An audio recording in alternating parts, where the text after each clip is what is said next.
کیا آپ جانتے ہیں اللہ سبحانہ و تعالیٰ نے حلال اور حرام کی حدود کیوں عائد کی؟ اسے جاننے کے لیے سب سے پہلے یہ جان لیں کہ حلال اور حرام کے معنی کیا ہیں۔ حلال کہتے ہیں وہ شے جس کے استعمال کی اجازت دی گئی، اور حرام کہتے ہیں جس کے استعمال کی اجازت نہیں دی گئی۔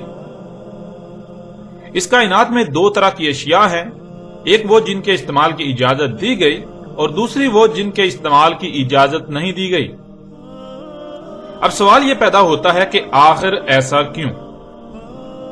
تو ناظرین، اس سوال کا جواب آپ کے لیے واضح کیے دیتے ہیں۔ مثلا ہر اس جاندار کو حرام قرار دیا گیا جس کے دانت نوکیلے ہوں، جو چیر پھاڑ کر کھاتا ہے، جو دھاڑتا ہے، چیختا چلاتا ہے، جو نوچتا ہے، یا جس کے پنجے وغیرہ ہوں جن سے وہ نوچ کر کھاتا ہے۔ ان کے برعکس گائے، بکری، بھینس وغیرہ کو حلال قرار دیا گیا۔ یہ دونوں اقسام کے جانور بالکل متضاد خصوصیات و خصلتوں کے مالک ہیں۔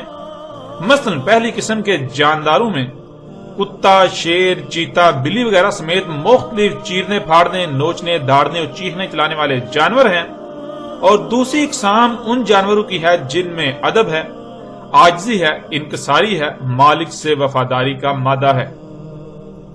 پہلی اقسام کے جانوروں میں سے اگر آپ نے کوئی پالا ہوا ہو اور وہ بھوکا ہو، آپ اسے کھانے کو نہ دیں تو وہ مالک سے بغاوت پر اتر آئے گا، یہاں تک کہ مالک کو ہی چیر پھاڑ ڈالے گا۔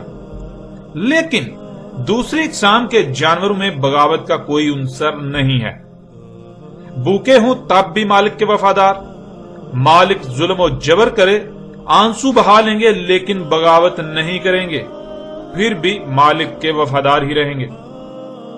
ناظرین، اگر آپ نے تھوڑا سا بھی غور کیا ہوگا تو آپ یہ بات جان چکے ہوں گے کہ خالق کل نے ایک اقسام کو کیوں حرام اور دوسری کو کیوں حلال قرار دیا۔ اس لیے کہ جو آپ کھائیں گے وہی آپ بن جائیں گے۔ اگر آپ پہلی اقسام کے جانوروں کو کھائیں گے تو آپ انسانی صورت میں درندے بن جائیں گے، آپ میں بھی وہی خصلتیں آ جائیں گی، معاشرے تباہ و برباد ہو جائیں گے، انسان اپنے مالک اللہ سبحانہ و تعالیٰ سے قدم قدم پر بغاوت کرے گا، خون سفید ہو جائیں گے، احسان ختم ہو جائے گا، صلہ رحمی ختم، دھوکہ، فراڈ، قتل و غارت عام ہو جائے گی، بے حیائی و فحاشی عام ہو جائے گی۔ انسانوں کے روپ میں کائنات کی سب سے بدترین مخلوق کا منتشر مجمع وجود میں آ جائے گا۔ جنگل و بیابانوں میں تو تحفظ کا احساس ہوگا، مگر ایسے انسانی معاشرے میں تحفظ کا تصور تک ناپید ہو جائے گا۔ اس کے برعکس اگر آپ دوسری قسم کے جانوروں کو اپنی خوراک بناتے ہیں تو آپ انہی کی طرح اپنے مالک کے وفادار، قناعت کرنے والے، عاجزی و انکساری سمیت کئی مثبت خصوصیات کے حامل بن جائیں گے۔ ایک دوسرے کا احساس ہوگا، دوسروں کے درد کو اپنا درد سمجھیں گے، کسی کو بھی دھوکہ دینے یا کسی قسم کا نقصان پہنچانے سے پہلے اپنے گریبان میں جان کر کئی بار اس بات کو سوچیں گے کہ اگر یہی آپ کے ساتھ ہو تو آپ کو کیسا لگے گا، آپ پر کیا گزرے گی۔ یوں کسی کو نقصان پہنچانے کا سوچیں گے بھی نہیں۔ حسد، بغض، ضد، انا پرستی و تکبر سے پاک ہوں گے۔ یوں ایک بہترین معاشرہ وجود میں آئے گا، ایسا معاشرہ جس کی مثال پوری کائنات میں نہیں ملے گی۔ یہاں ایک اور اہم بات کو جاننا بہت ضروری ہے کہ ان دونوں اقسام کے جانوروں میں پائی جانے والی خصوصیات و خصلتیں ان کی اپنی نہیں ہیں، بلکہ یہ خصوصیات و خصلتیں اس مادے میں پائی جاتی ہیں جس سے وہ وجود میں آتے ہیں۔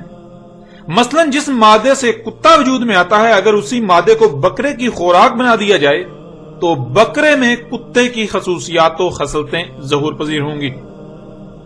اس کے برعکس جس مادے سے بکرا وجود میں آیا، اگر اس مادے کو کتے کی خوراک بنا دیا جائے تو اس کتے میں بکرے کی خصوصیات آ جائیں گی۔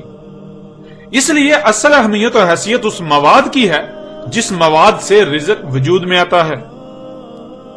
تو ناظرین، اب آپ اپنے گریبان میں جھانکیں، اپنے ارد گرد غور کریں، اپنے معاشرے کو دیکھیں، اس وقت پوری دنیا کی مجموعی طور پر صورتحال کیا ہے۔ حقیقت آپ کے سامنے ہے، اور اس کی اصل وجہ وہ خوراک ہے جو آج پوری دنیا میں کھائی جا رہی ہے۔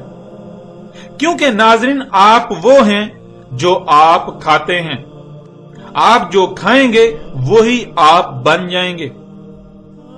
تو ناظرین اپنی اور اپنے عزیزوں کی اصلاح کے لیے قدم اٹھائیے، خوراک پر توجہ دیجیے اس سے پہلے کہ وقت ہاتھ سے نکل جائے۔ اور آخر میں آپ سے درخواست ہے کہ اپنا فرض سمجھتے ہوئے اس پیغام کو زیادہ سے زیادہ انسانوں تک پہنچا کر محسنین میں شامل ہو جائیں۔ آپ کا ایک کلک نہ جانے کتنی انسانیت اور آپ کی اپنی فلاح کا سبب بن سکتا ہے، لہذا دیر مت کیجیے اور زیادہ سے زیادہ شیئر کیجیے۔ اور اگر آپ نے ہمارا یوٹیوب چینل ابھی تک سبسکرائب نہیں کیا تو آپ سے درخواست ہے کہ اسے بھی ضرور سبسکرائب کیجیے۔